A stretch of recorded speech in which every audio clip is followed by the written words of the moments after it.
ماموران ریاست کارهای داخلی ولایت ختلان نصرتالله سعیدوف برادرزاده سعید عبدالله نوری رهبری پیشین حزب نهضت اسلامی تاجیکستان و اتحاد نیروهای مخالفین تاجیک را با گمان دریافت مبلغ از خارجه دستگیر کردند. نصرتالله سعیدوف 4 سال پیش به مدت کوتاه بازداشت شده بود.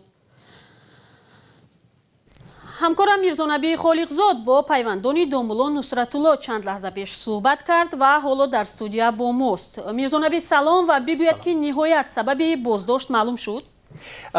بله، همین چند لحظه پیش نور محمد سعیدوف برادر نصرتالله در صحبت تلفنی گفت که صبح امروز مفتش ریاست کارهای داخلی زنگ زده است و گفته است که وی همچون گمانبر در بازداشت هست، ولی به قول او مفتش نگفته است که برای چی گمانبر است و در کجا نگهداری می شود.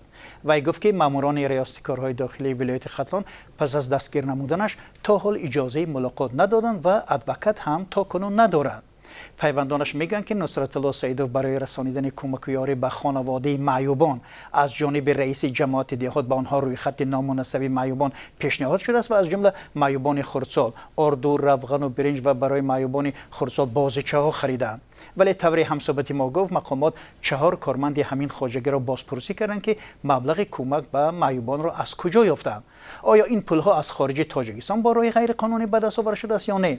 4 نفر روز 25 ینور بعد پرسش آزاد شدند، ولی نصرتالله همچنان در بازداشت است.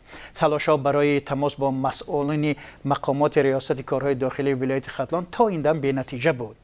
نصرتالله سعیدوف 48 ساله ساکن ناحیه وخش ولایت ختلان و رئیس خواجگی دهقانی استقلال است و این ماه فوریه سال 2018 بعد نصب شدن پرچم سیاه در بینای خواجگیش یعنی پرچم داعش دستگیر شده بود. سعیدوف را پس از مدت کوتاهی جواب دادند. دادگاه‌های تاجیکستان بله میرزانبی سالهای اخیر چند نفر را با گناه دریافت کمک از مخالفان تاجیک در خارجه به زندان محکوم کردند. سرنوشت آنها چی شد؟ ببینید، دادگاه ناحیه اسماعیلی سامانی دوشنبه 2 سال قبل اسرارالدین پسر زبیدالله رازق عضو زندانی حزب فعالیتش در تاجیکستان ممنوع نهضت اسلامی را 5 سال از آزادی محروم نمود.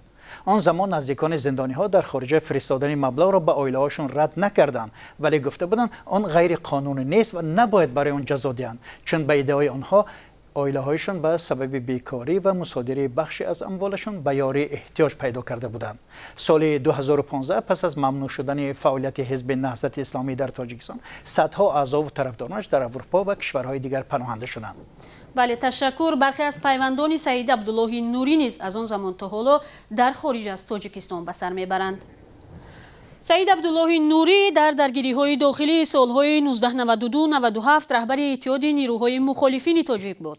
پس از امضای سازشنامه صلح در سال 1997 کمیسیون آشتی ملی را تا سال 1999 رهبری می‌کرد. سال 2006 در 59 سالگی در دوشنبه درگذشت.